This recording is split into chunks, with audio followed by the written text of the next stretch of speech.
fifth largest energy market, and with a growing economy in sectors such as automotive and electronics, what happens here shapes prices, security, and industry far beyond these borders. Poland is also a clear example of energy security moving from plan to site. Take the 3 Seas initiative, a north-south backbone from the Baltic to the Adriatic and the Black Sea. New power lines, gas links, and digital routes so power, fuel, and data can flow not only east to west, but also north to south.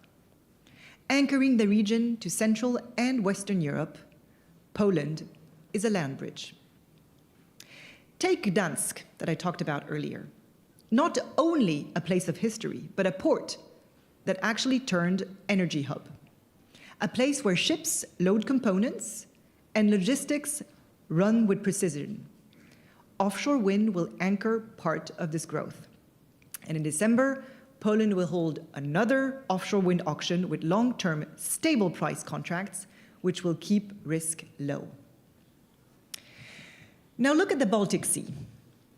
On the 9th of February 2025, at 2 p.m. Eastern European time, Estonia, Latvia, and Lithuania connected their grids with continental Europe.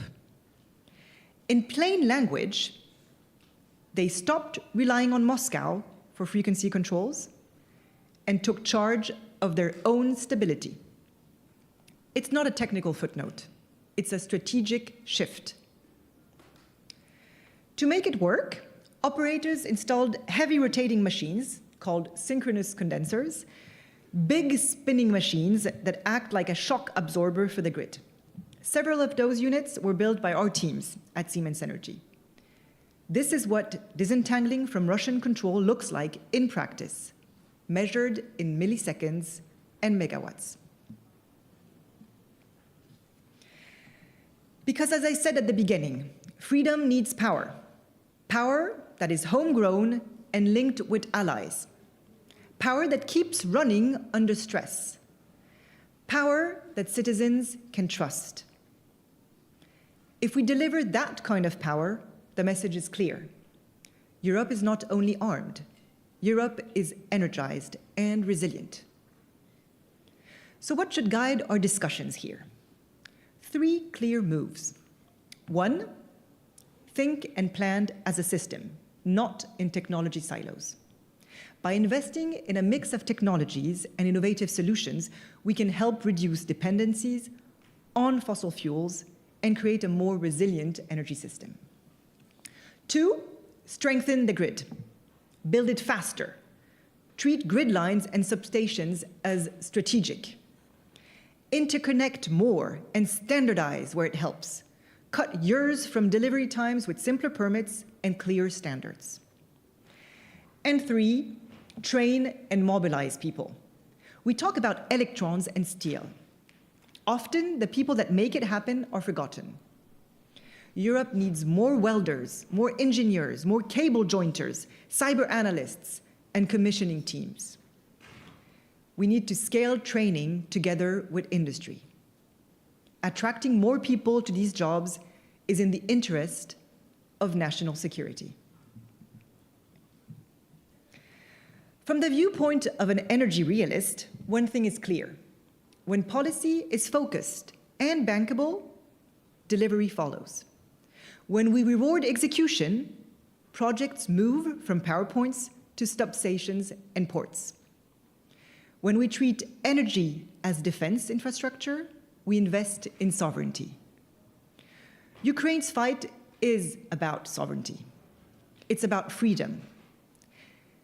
It is also about power in the literal sense, keeping lights on, hospitals running, trains moving, and industry working. The attack on Ukraine 3 years ago has put energy security at the center of discussions from every European nation. So let's be practical and ambitious. We do not need new slogans. We need new projects. We need grids planned and built on time.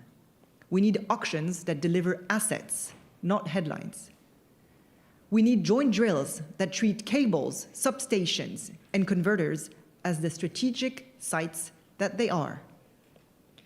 And we need to keep backing the workers who will make it real. Because if energy is fragile, deterrence is fragile. And if energy is resilient, Europe is resilient. Thank you.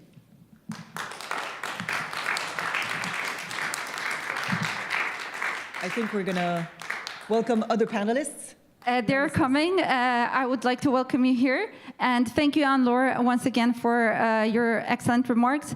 You can also sit if you want. And now I welcome the moderator of today's session, Zuzanna Nowak, Executive Director at the Opportunity Institute.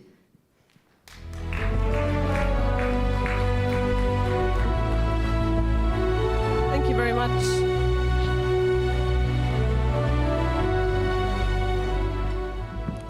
Thank you very much for this introduction. Thank you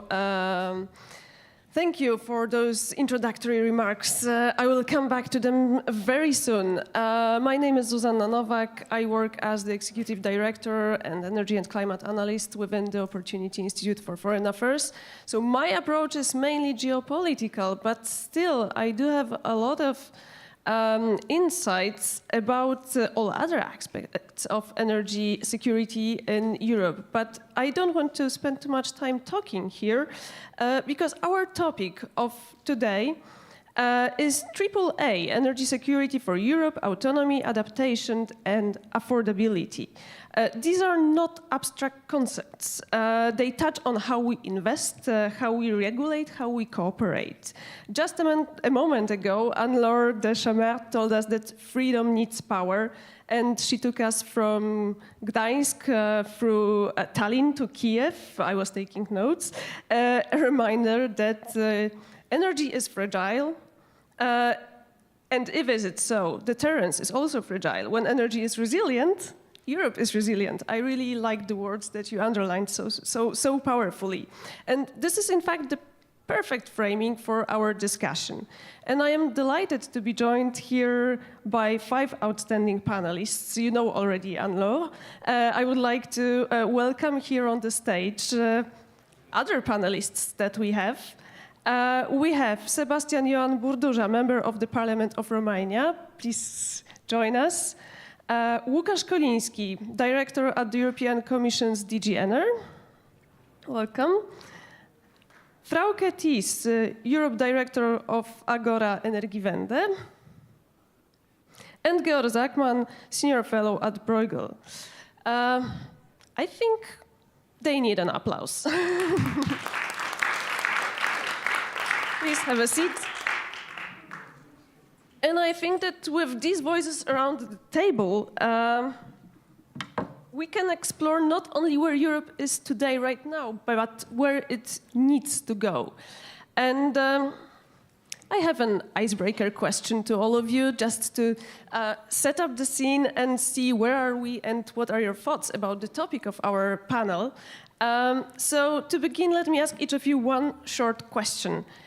If you had to pick one of the AAA pillars where Europe is weakest today, autonomy, adaptation, or affordability, which one would it be and why?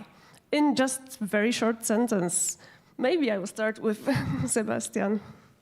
Easy question. Thank you for inviting us and congratulations for this event. It's growing every year, which is always a sign of success.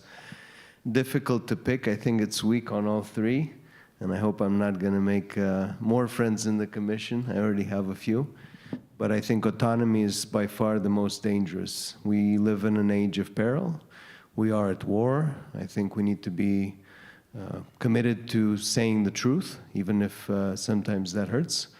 I think that we are in a triple dependency. We're still dependent on Russian gas. If you look at the numbers, for the first half of 2025, Europe has imported more LNG from Russia than in 2024. So that's still money coming to the Kremlin in the middle of the Russian aggression in Ukraine, which is terrible. We are highly dependent on China for critical raw materials, for basic equipment, for solar panels, for inverters. We're increasingly exposed in our cybersecurity.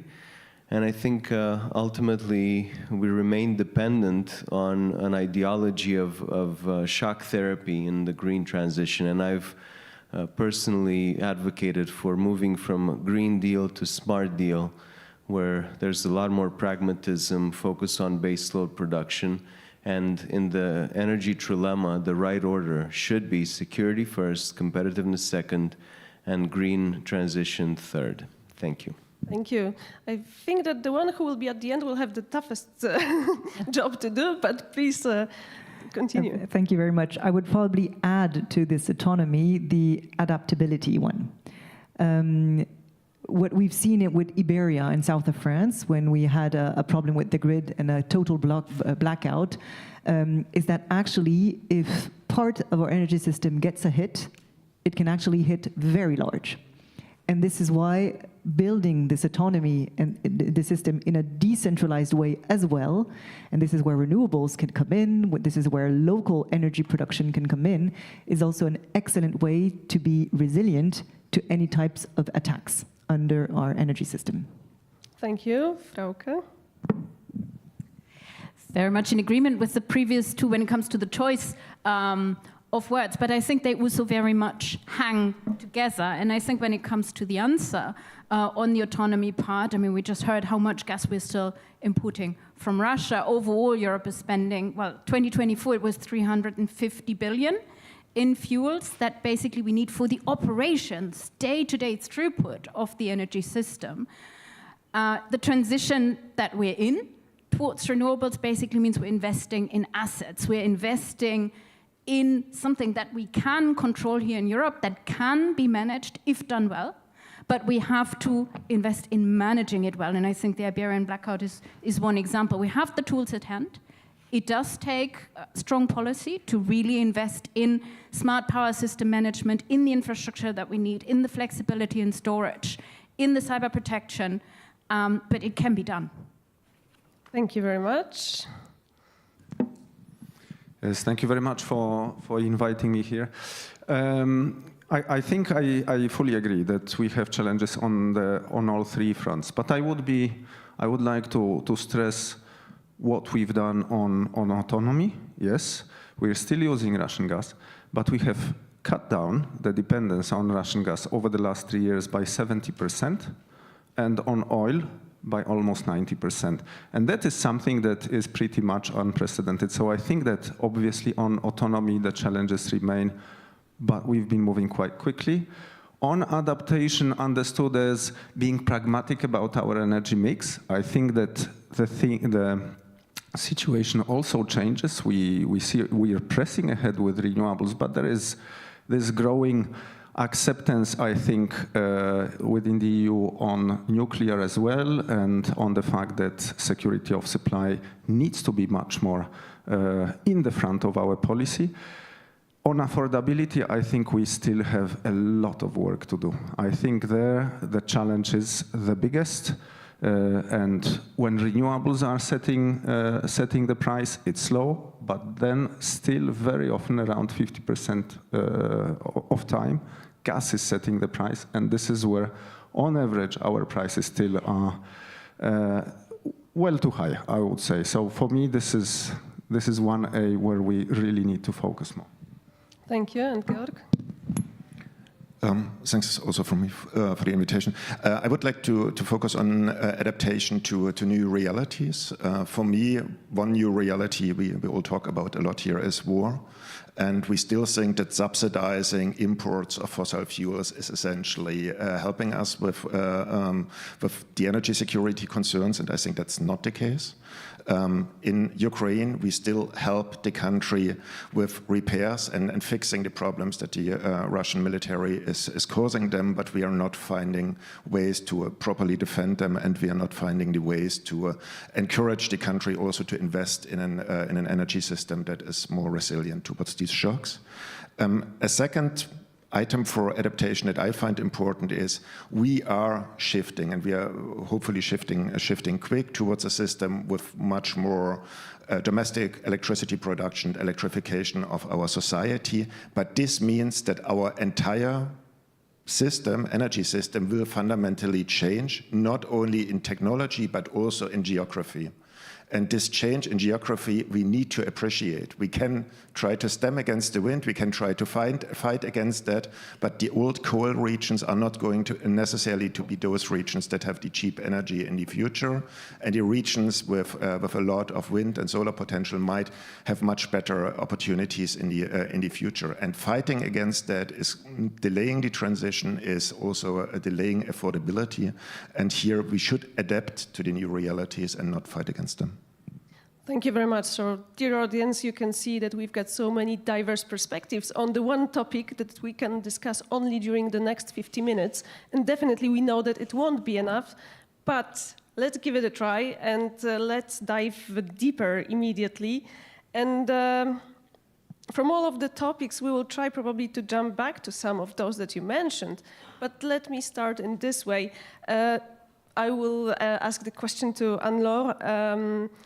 Autonomy often starts with the technology and equipment, but where do you see the biggest issues with the European value chains, supply chains? What are the vulnerabilities, and how can private and public cooperation remedy those issues? It's a great point, and it's true that what we see today is that supply chain is the bottleneck for a lot of this trilemma that we're trying to solve in Europe. We're relying on not enough suppliers. We have huge dependencies on other countries outside of Europe. So we have to diversify, we have to build strategic projects and strategic goods in Europe, and we have to train more people. I'm going to maybe deep dive a little bit into that. So with geopolitics, with tariffs, we see that today, the fact that we're so dependent on countries like China is a huge topic. It's also a problem, to be concrete, on rare earth materials. We have, for example, permanent magnets, which you find everywhere in motors, turbines for wind, for gas, that you find also for EV cars. 98% of them come from China. Today, we have no way of getting out of it. So just this month, we actually have now the first plant producing permanent magnets in Estonia, by the way, but this is not enough. So we need also Europe to start putting in place off-take markets so that these plants can grow and develop in Europe, and so that we can recreate these supply chains that we need. Another topic is copper. In order to be able to electrify, you will need copper everywhere in the energy systems. And the analysis says that we would probably need a 50% increase by 2040 in copper. You don't have that today at all. So we need to simplify the way that the specs that we want for this copper to be able to try to diversify our sources and recycle it even more. And finally, people. In Europe, you have 600,000 engineers that graduate every year. In India, you have 1.5 million per year. If you take these 600,000 engineers that graduate every year in Europe, actually 1/3 of them is needed just to be able to grow and develop the wind industry in Europe. So we see we're really not there, and we need to support this training scale as well. Thank you. One thing are observations of the industry, the other thing is policy making. So now I will just turn my question to Łukasz. What new EU policy elements are being developed in order to ensure that not only decarbonization, but also resilience and autonomy of Europe's infrastructure is covered somehow? Thanks a lot. I mean, that is, again, we're touching here on many aspects. But first of all, I mean, since the energy crisis, there have been a raft of, I would say, new policies focused on security. And I would mention, for example, the gas storage framework that has been adapted to the new realities. We have an initiative on cable protection, we have seen already quite a few incidents, and then the effects of it. We've been working obviously on the critical raw materials, but and as was already mentioned, we see very huge dependencies there for solar, for some elements in wind. Now, I think over the last year, when you see the trade deals with a number of our partners, you see the part related to critical raw materials wherever it's necessary. I think this becomes a kind of default issue of our talks with our partners. But then, I think what was mentioned by Georg and other speakers, we need to press on with homegrown clean energy. I mean, cheap homegrown energy, renewables. I mean, we have added over the last 2 years basically 100% of wind and power that we had before. So that's one aspect. But as was mentioned, you need to adapt the system. This is a different geography. The sources of supply and the sources also of demand change. So you need to change the interface. You need more flexibility in the system, and you need different grids. And here, last point, on the grids, when you look at the needed investments, we're talking 600 billion needs until 2030, and it doesn't stop there. It's an eye-watering figure. So what we will put forward basically within a month or a month and a half is the grid package, where basically we'd like to first optimize the planning of these investments so that we build out where it's needed. Second, we use better the existing grid. We use sometimes half of the existing grid, not more. We want to also permit these grids more quickly. You can't wait 10 years before the grid is built out, because that would be too late. So there are many fronts of action. I understand that for many people out there, it takes slow. But I think when you look at what happened over the last 3 years, a lot has been done. I have a follow-up question to you, because one of the biggest concerns related to grid development and modernization is how to avoid fragmented investments. Is there in the EU a remedy to that? Yeah, there are. So we have a system where we plan grid investments together. Although today it's kind of bottom-up system, so it starts with the member state and with local grid operators. The effect is that in half of the needs for the EU that we identify, we have projects which basically close the gap or will close the gap. But in another half, these projects don't grow bottom-up. And therefore, in the grid package, you will see the change in planning that we want to do. We would like to have more optimal planning, so probably more kind of central coordination than so far. Thank you. This brings me to the question about how those policies that sometimes are top-down, they resonate with bottom-up approaches, regional approaches, and this brings me to Romania, because Romania sits at the crossroads of the Black Sea, Ukraine, the Balkans. So what lessons from building autonomy and strengthening autonomy and building energy security from Romania can be applied more broadly in Europe? What lessons from your experience might be valuable to all the others also in this room? Well, I think Romania has the privilege of a very diverse energy mix. So about 30% of our energy comes from hydro, about 20% from nuclear, about 20% from gas, and the rest, of course, solar, wind, increasingly batteries. I think that we need to be, again, extremely pragmatic about the energy transition.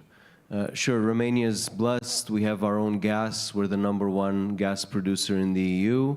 And in 2027, through Neptune Deep, we will double our gas production. And we'll probably have some gas for exports, and hopefully displacing some of that Russian LNG, because while we have indeed reduced piped gas from Russia, unfortunately, still many EU countries import from Russia, which is terrible.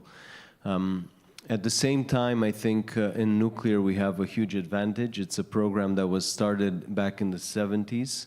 And for some strange but now very fortunate reason, the communist regime back then chose a Western technology. It's a Canadian technology that doesn't require enriched uranium. And so we're able to develop a fully integrated cycle from uranium mining to processing, heavy water production, all the way down to nuclear energy production. And thankfully now, I think east of Berlin, we're the only ones with a nuclear program that don't depend on Russia in any way for engineering or technology or fuel. And that's also very good. So I think diversity is key. I think we need pragmatism. I don't think we can keep shutting down baseload production without replacing it with other sources of baseload production. We do see gas as a transition fuel. So our plan is to move from coal to gas, gas to nuclear. And I think that, again, we need to be honest. I don't think that it's just a coincidence that Europe's share of global GDP drastically reduced from over 30% in 2000 to less than 15% today. We're lagging. Our competitiveness is suffering. Our energy prices are 3 to 5 times more than in the US and China. It is not an energy union. I'm sorry. We all need to determine member states that continue to refuse to develop interconnections to do so. Because Eastern Europe, especially Romania, Bulgaria, Greece, terribly hurting. Our spot prices most days are almost double what we see in Western Europe. Why? Because a couple of countries in the center of Europe refuse to develop interconnections. I don't think that's fair. I don't think that's a single energy union. Thank you. Diversity, pragmatism, honesty about what we are doing. So all these elements, they bring me to the idea that we also need a vision, because this is about visionary thinking. And adaptation means thinking long term. So how can Europe ensure that energy security goals, they do not overshadow completely the climate ambition, but on the other hand, the climate ambition does not undermine security? And Frauke, this is the question to you. Thank you. And I think, fortunately, much of it goes hand in hand. And very often, the climate agenda and the security agenda reinforce each other and depend on each other. I think we do need to recognize that we're now in possibly the most complex phase of the transition, what we call the mid-transition phase, where basically the old system is still there, assets are still running, and we also, for instance, still need some kind of gas contracts, for instance. But at the same time, we're basically, well, the transition is in full speed, and we're on the way towards a clean, renewable, largely renewable electricity system. So there are basically ambivalences that need to be managed carefully. For instance, when it comes to lock-in of existing infrastructure, lock-in in terms of supply contracts and so on, we need to have this far-sighted vision. But then I think, what is the vision? Where can we go? And essentially, I think it's clear, and it's clear in European policy, where we're going is an electrified, clean, energy-based system. And I said earlier how that is basically less prone to coercive pressures because we're talking about assets rather than throughput. But still, of course, such a system needs to be managed. Needs to be managed when it comes to power system management, needs to be managed when it comes to cybersecurity, needs to be managed when it comes to supply chain resilience. A couple of elements there. I mean, we heard earlier already about the need to invest in modern grid technology and flexibility. I don't agree that it needs to be baseload, but we need the flexibility to back up the system when variable renewables, wind and solar, are not producing, and that's a mix of options. That is interconnection, I very much agree. It's flexibility, and it is seasonal storage that we require. We also, looking forward, will probably need some very carefully targeted redundancies. And here, redundancies are not all the same. Redundancies in the gas system are not going to help us much looking forward. But what might help us are certain redundancies when it comes to the grid, and certain redundancies when it comes to digital infrastructure and control of the system. And then finally, on the supply chain side, I agree with the massive challenges that we're facing at the moment, even though we're talking about assets and not throughput. And here I think we need to have a tiered approach as to what are our highest vulnerabilities, where do we need to act first.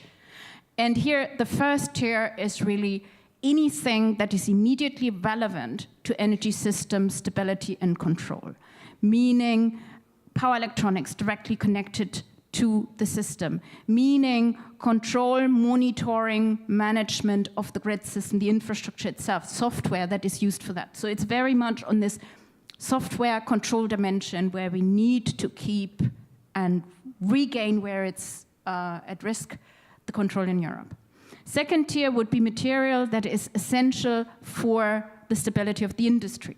Think of components for wind turbines. Think of battery components for electric vehicles. Here it's a question, well, in the short term, even stockpiling can help to some degree, and then it's a question of both building the European resilience as well as looking into diversification of partnerships. And then the third tier are basically mass manufactured goods that have no immediate relevance when it comes to the stability of the energy system and its operations, and nor to basically the resilience of the industry itself. And here the pressure is much lower. So I think it's very important to prioritize here where Europe really needs to focus its resources when it comes to resilience and stability in the near term. Following up, because you mentioned the question of the fact that the system has to be manageable.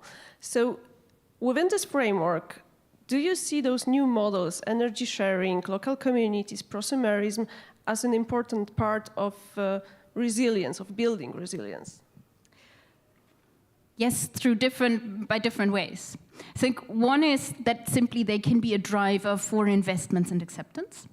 They can be also, if we manage the system smartly, allowing it to go into islanding mode, it can be a big protection against risks. I mean, unlike the very concentrated infrastructure that we have with a fossil fuel-based system, where basically individual points are prone, or not prone, but are easily attackable, in a much more decentralized system that is much harder to do. So those are certainly elements that can benefit if we manage those and basically use the potentials that we've got with a decentralized renewable system also to make use of these islanding competencies.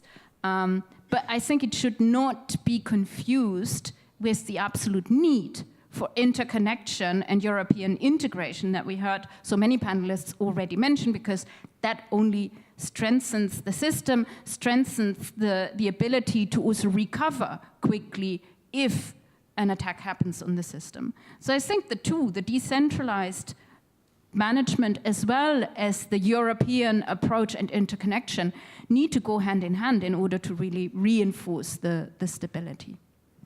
Thank you. And then the question is, how much should we pay for energy security? So Georg, affordability as the third pillar of the topic is of course important, but precisely, which economic instruments can help to keep European energy prices competitive? And taking into account both energy security, but also climate considerations, what is the middle golden option? I would like to go back to the theme that you gave in one of the briefings, which was divided we fall.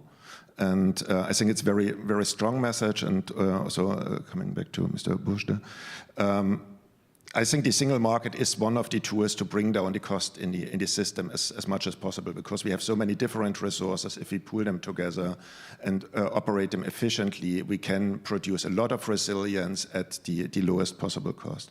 And currently we are not there. My country, Germany, still maintains different one single bidding zone, which does not allow really Germany to act as the hub in the center of the European market to allow proper exchanges of electricity. Romania has very high tariffs for gas transit, which do not allow it to supply Ukraine at low cost at the moment. Poland often closes the border for exporting electricity to maintain lower prices.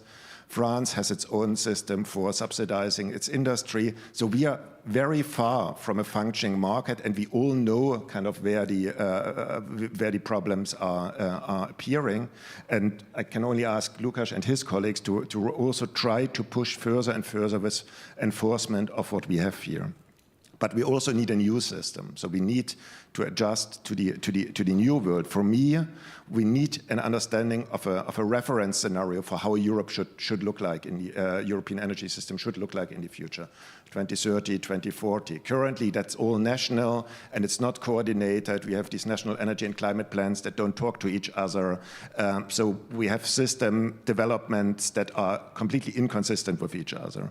And then we if we have this planning, we also need, as market tools, some understanding of what are the responsibilities of the different actors. These energy systems are huge and very complex, as you know. I mean, you have storage, generation, different technologies, transmission, consumption. And in the current system, my feeling is I don't understand the responsibilities of all the national and European regulators, member states, EU, different associations and markets and state fully anymore. And I think there are gaps in this responsibility that then show up, like the Spanish blackout or issues that we have on other borders. So we need to have a target model for our energy market that clearly assigns responsibility, because only if we understand who is responsible for what, we can be sure that the system functions. And the last point is information. If we at Bruegel, we really try a lot to look into the energy system and understand what's going on. We find it extremely difficult to get a holistic picture of the European energy system. And then coming up with statements on critical raw materials, I don't know whether they are really such a big issue. I see numbers all over the place. My gut feeling is maybe less important than many people make it, but I don't have the numbers. And I would like to see some form of energy information administration à l'Europe that we can kind of have as a reference data source. Thank you. Thank you very much. And this is Can I answer to just that? I have two answers to this intervention, but please go ahead, and then I will follow with Frauke. Please, Anne-Laure. It was just on the critical raw material topic. I mean, now I got. Can I borrow yours? Yeah. I don't know if it's working. It is. I mean, today, very concretely, if China wants to say, you know what, no more solar panels, no more permanent magnets, the whole renewable system in Europe is stuck. As simple as that. So this, for me, is creating a geopolitical risk that is high. But maybe just to go back to what we heard, which is we need cheap energy, affordable energy, so that we can remain competitive and so that we can also remain autonomous. We've all, I mean, this was very well said, what will make the energy cheap is more renewables. And actually, we've seen that with the current rate in the US of renewable energy, they will cut their prices down by even more, another additional 50%. This is what we need to do. But the bottleneck is not renewables in Europe. Today, we have 3,000 gigawatt of renewable projects that are stuck in limbo, ready to start, but that can't. More than half of it is in Europe because of the grid. There's 80 million kilometers of grid that needs to be built or refurbished. This is the equivalent of the whole grid in the world today. And this is what is currently blocking everything, and therefore blocking the prices to go down. And I believe we need to go much faster in Europe. We need support from Europe to be able to give this harmonization. We need support from all the TSOs, where today, for me as a manufacturer, a TSO, when they give out a bid, it's more than 20,000 pages of specifications. But for each small country of Europe, so I have 27 times 20,000 pages. I have 150 people for each bid working for 6 months just to understand the specs. It's stupid. It makes it very costly, very long, We need to harmonize much more, cut everything by 10, and get to specs that are much more harmonized, simpler, functional, so that we can go at speed and at lower cost. Thank you. This will be a point later to Łukasz, how to harmonize it. But before that, Frauke, please, you had a comment on Georg's intervention. Thanks, yes, and Anne-Laure has helped make my response a lot quicker because a lot of points that I agree with, including, I think, the main message that it's basically about the uptake of this system that's based on renewables that is going to help us bring down cost. But also on the harmonization point, maybe just to add one dimension, and that is, since you mentioned also, Łukasz, on the planning point, we need a more integrated perspective. We're currently undertaking, well, we are at the end of it, a big modeling exercise with Fraunhofer and Define, who have basically built an open source model and modeled the European infrastructure, how it would look in an optimized way if we took a full European perspective across sectors, across countries, but then also if we had certain constraints that, for instance, there were more national borders in place, or we were just to look into individual sectors. And the findings are quite significant, not only in terms of the cost that we can save, but also in terms of where do we really need to invest, where basically don't we need to because we're running the risk of stranded assets. So basically what we're taking from this exercise is that this is what Europe needs. We need some kind of independent scenario building in the first place that can inform whatever grid planning is then happening. And granted, much of it is still going to take place at the national level. But we need this European benchmark, or this integrated independent benchmark, to see basically overall what the investment structures and what the benefits can be. So that's, I think, a starting point to already give us guidance. But then I'm entirely with also what Georg said. It doesn't stop there. It's the whole question of how we then also run the market, run the system, but also how we share the cost and benefits of infrastructure investments that are required for this system.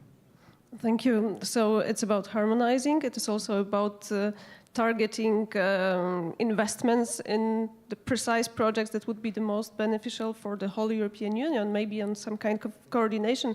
But do we need a new financial architecture for that, from your perspective, Łukasz? I think that we actually have the tools to finance these investments, both at the European level, but the bulk of these investments will have to be financed by the consumers. I mean, there is no other way. I mentioned the number, 600 billion. You have it in the Draghi report. We have currently, in this Connecting Europe facility, the tool for cross-border projects, grid projects of the highest importance for the EU.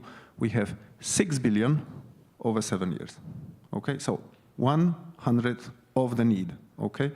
We propose for the next 7 years, we propose to increase it 5-fold. That's still 5% of the need.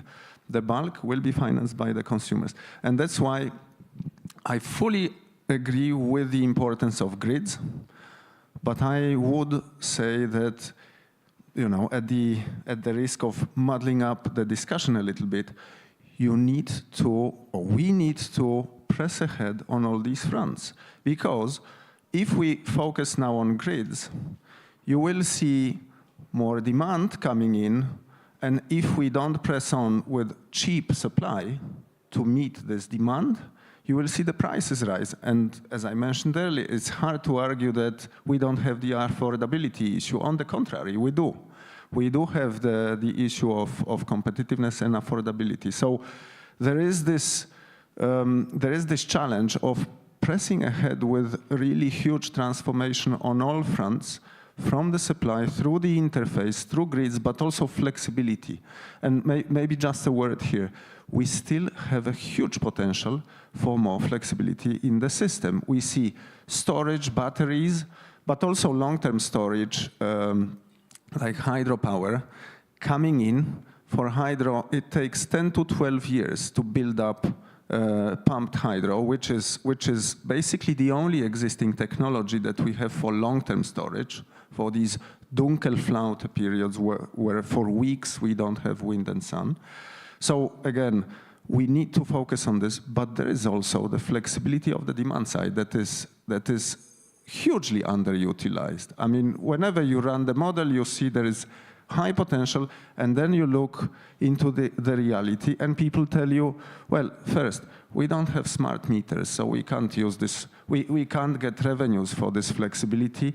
The industry says, okay, we don't know what technologies could help us with flexibility, and by the way, this is not only the energy issue, it's an issue related to the labor codes, it's an issue related to the production patterns, et cetera, et cetera. So it's a really kind of complex transition that we have here, and while we will focus now on grids, we are not going to lose focus on the supply side, which is, I would say, extremely crucial. Sebastian, we've got the demand-supply side, we've got a lot of wishes and dreams, a lot of technologies. It is all a matter of trade-offs, and you as a representative of a former representative of the government and also parliamentary member, you can see how difficult it is to combine. So from your perspective, what are the major trade-offs and concessions that you have to do in order to deliver an energy policy that would be suitable for the EU and follow all the targets that we have to meet? I was thinking earlier, I'm the only horrible politician on the panel, I think. And I am reminded of a leader like Walesa, and he said that the foundation of positive change is service to a fellow human being. And I think ultimately, no matter whether we're in politics or in the private sector or at the commission or wherever, we have to serve our fellow human beings. And that does mean delivering secure energy so the light bulb turns on. Otherwise, we can be all green, but without energy security, there's nothing. We have to deliver energy at affordable and competitive rates. And yes, it has to be as clean as possible. Incredibly difficult to balance it all. And I think it's safe to say we don't always have the answers. But we have to look at the facts. So my distinguished colleague asked for data. I can tell you the following. We are 100% dependent on China for heavy rare earth elements, 97% for magnesium, 85% for light rare earths, 79% for lithium. And I think over the past many years now, we've been creating subsidy schemes for Chinese products through European taxpayer money. It is extremely unfortunate, and believe me, what have we accomplished? Romania is the number one country in the EU that has reduced greenhouse gas emissions compared to 1990 levels. Number one, by far. We're double EU average. We have completely torn down our industry. Now we are dependent on energy imports at night. Guess where that energy comes from? From countries that produce on coal and gas. So we're not more secure, we're not cleaner, we're not more competitive. What have we accomplished? And at the end of the day, when I used to go to a coal country, to the mines in my country, and the miners would pull me aside and say, hey, Mr. Minister, come here, look at my hands. And I had never seen more worked and darker hands in my life. And they said, it's all nice and good about those solar panels and windmills, but what about us? What about our lives?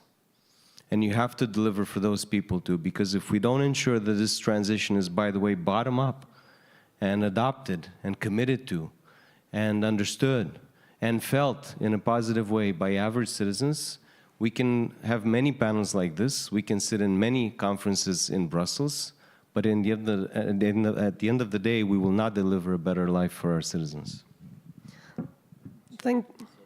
No, that's the idea of the panels. We have to leave the room with ideas and food for thought.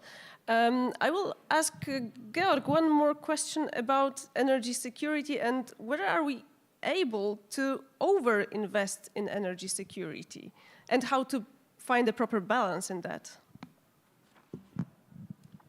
No, I think that's an excellent question because indeed, if you think about very simple ways to achieve energy security, it's quite straightforward that you would over-invest in it. So say you build a gas storage that is sufficient for meeting all our gas demands for the next years, then that would be a massive over-investment to do so. So we need to think in terms of portfolios that are very well balanced between the different options, and time and space and technologies are very important dimensions in this portfolio. I hope I'm not getting too geeky, but the challenge is that we need to find a good combination of stuff that can kick in very quickly if there is a shock, other stuff that is maybe cheaper then, that kicks in a bit later, and then solutions that in the long term help us to move out of some problems when these short-term options are expired. So we certainly will need some, for example, steel production in Europe in order to be able to scale it up in case we have global trade issues. We will need some aluminium production. Do we need 100% of the aluminium that is consumed in Europe being produced in Europe? Do we need 100% of the steel production in Europe to meet all our consumption? These are very tough political questions, but in terms of security, we don't need 100% of everything being done here, but we need to be able to substitute it, to be able to switch to other technologies, maybe consume less of some things, in order to have a security at a level that we can easily afford.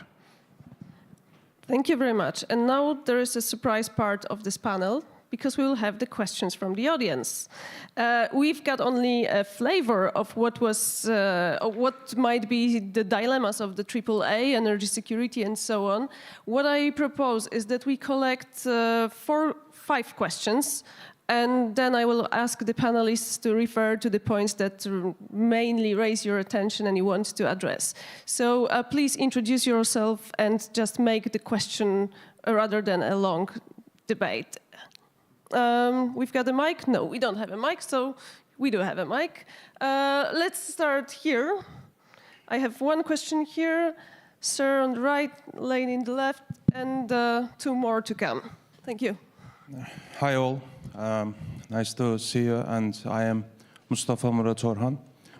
And I am from Turkey and working as a Secretary General of Electricity Producers Association. So my question is about the energy supply security and during the renewable transition. So, and Turkey included, so we all have the aggressive targets into renewable transition. For example, Turkey has the 2 gigawatts per year in every year. But on the other hand, we also, the energy sector is not sterilized from the other conditions. For example, and there's a Russian invasion and the natural gas. The natural gas supply cut it, so Europe need to get it from the US, the LNG and the Norway. Or yes, as we see on the Spain and Portugal case, so the conventional side of the production is important because as those wind and the solar energy is not continuous and permanent energy production. And for example, the coal, not only the producing, not only the conventional side, also mining sector should be active. In Turkey, for example, the coal is so much to use it. So I want to ask, in the end,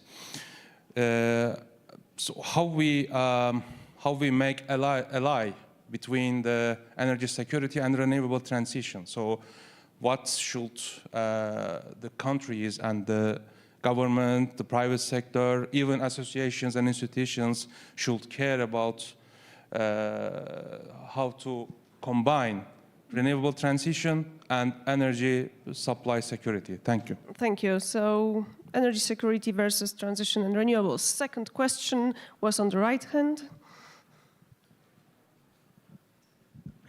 Thank you. My name is Valentin Nene from Euro-Atlantic Resilience Center in Romania.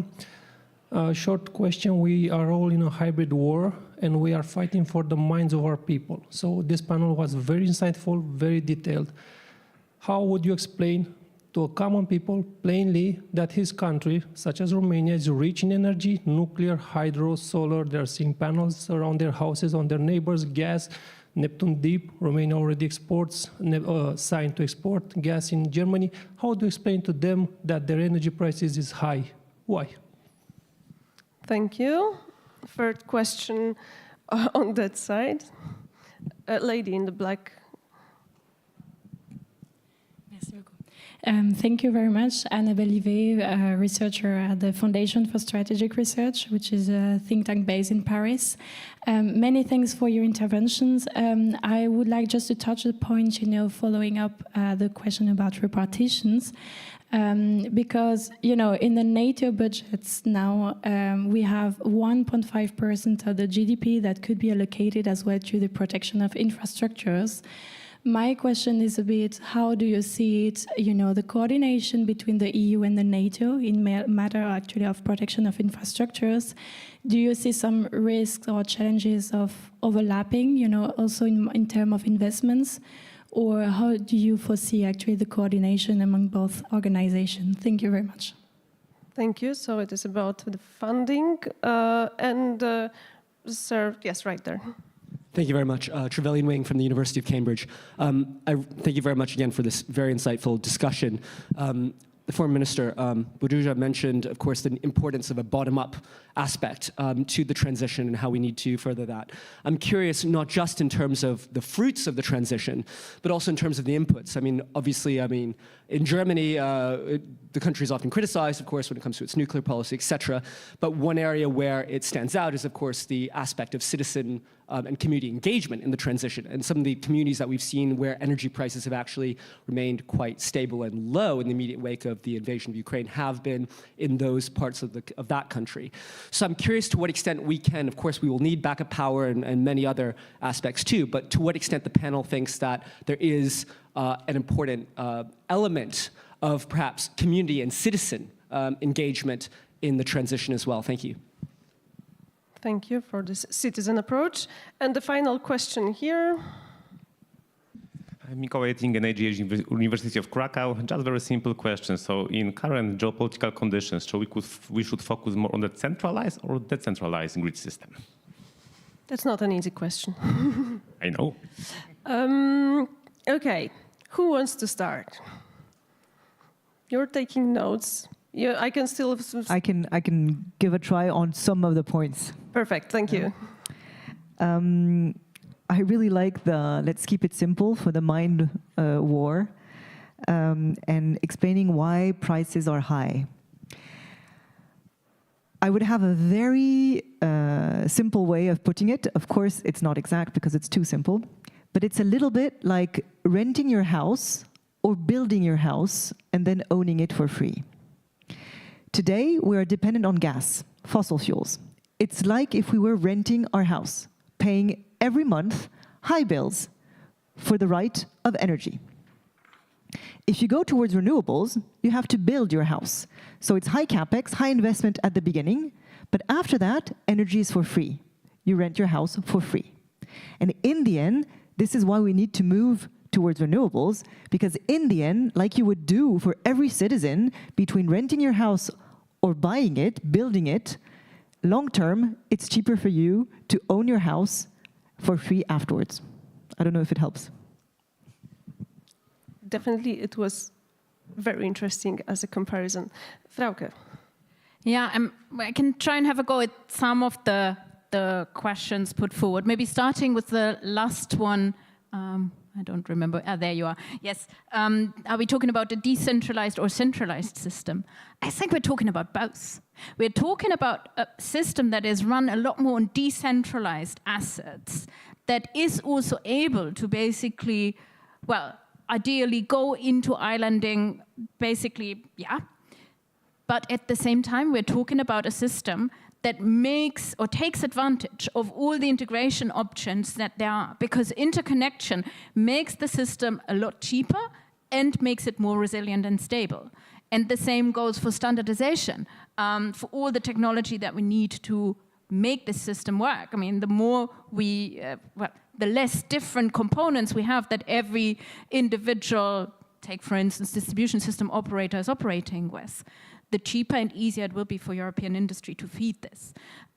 So yes, it really is about taking the best of both worlds, the decentralized and the centralized one.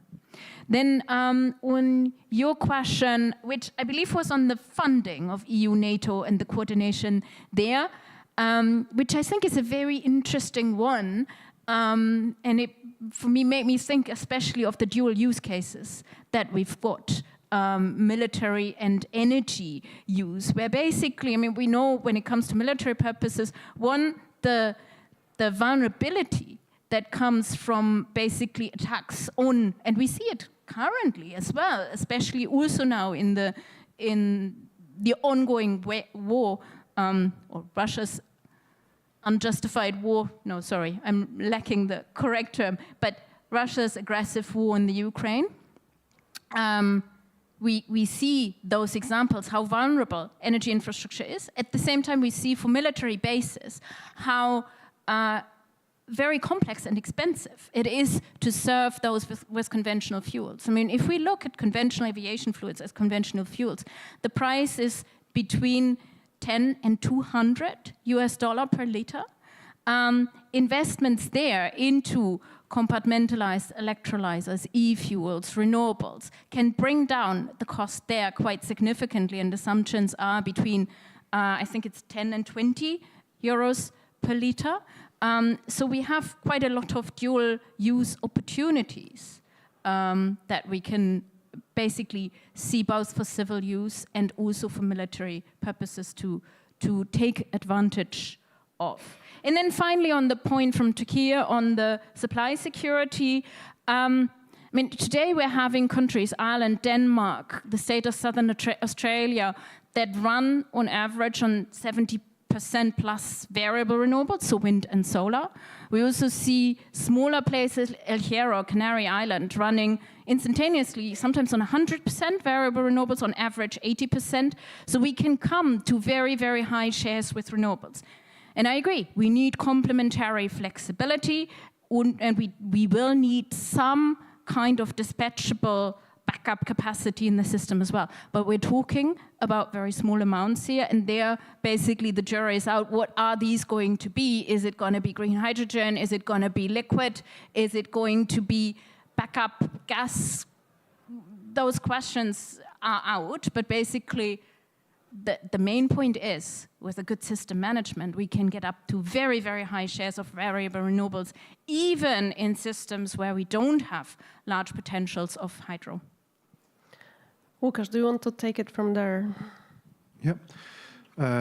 Maybe just one more thing on the EU-NATO coordination. Of course, it's ongoing. It's not only on financing, but it's also on planning infrastructure. It's also on protection of infrastructure. But maybe I would pick up on the question of citizens' engagement. Well, there are a few aspects here. First of all, it's clear that this issue of prosumers of bottom-up energy transition is becoming more important. There is another aspect, I would say, which is that we need this transition to be kind of democratic. It cannot be seen as, being imposed from Brussels. And of course, there are many discussions around that. I think this question of citizens' engagement is part of the reply to it. We have seen it during the crisis. When the prices went up, people voted with their wallets. We've seen double-digit increase in the installation of solar panels. We've seen double-digit in terms of sales of heat pumps, etc., etc. So you can see that people can see benefits in there. And finally, I mean, obviously with this more decentralized supply, more decentralized grid, the public acceptance for all this, the importance of public acceptance will grow. And therefore, I think there is a need, there is a trade-off there. I mean, on the one hand, you need to bring the citizens with you. On the other hand, you need this build-out to be really quick. You don't have time, you don't have 10 years to run case by case through the judicial procedures, etc., etc. So there is a need, on the one hand, to shorten the permitting procedures really much, and on the other hand, I believe there is also a need to find ways of early engagement of citizens in the planning of these projects, and second, in benefit sharing. Thank you. And we will have the final word, the sharp word again. Sebastian, it's your turn. I was afraid you would say that. I think we need three things: vision, money, and communications. Vision, we need a single vision across the EU. In my opinion, we need to move out of the Green Deal dogma into a smart deal focused on pragmatism, on security, competitiveness, and green transition, in that order, in the energy trilemma. That is my personal opinion, and I will fight for it, and I'm happy to debate it, and that's, I think, what we should keep doing. Second, we need funding. You brought up a very important point. I think it's a huge mistake that the Rearm Europe initiative does not include an energy pillar. You're trying to rebuild European defense industry without paying attention to our energy cost? Then you're a fool. You have to have an energy pillar in the Rearm Europe initiative. And third of all, we do need to communicate to people. We have been targeted on a daily basis by massive disinformation campaigns from Russia when it comes to our energy. And people are confused. And their simple point is, without Russian gas, you're dead. That's not the case. Europe is resilient. Thank you, and congrats. I think there's many good things that have happened, but I think we have a lot more work to do. Thank you very much. During this extremely interesting panel, we went through autonomy through supply chains, EU frameworks, NATO framework, regional projects, and so on. Adaptation through technology, through long-term vision, short-term problems, and new mindsets that might be needed in order to also accomplish the ideas that we have. And of course, affordability through financing, economic instruments, and so on. So many different points, so many different perspectives, and of course, we are running out of time. So this will be, unfortunately, the end of this debate. And please join me in thanking our panelists, Sebastian-Ioan Burduja, Anne-Laure de Chammard, Frauke, Thies, Łukasz Koliński, and Georg Zachmann. Thank you very much.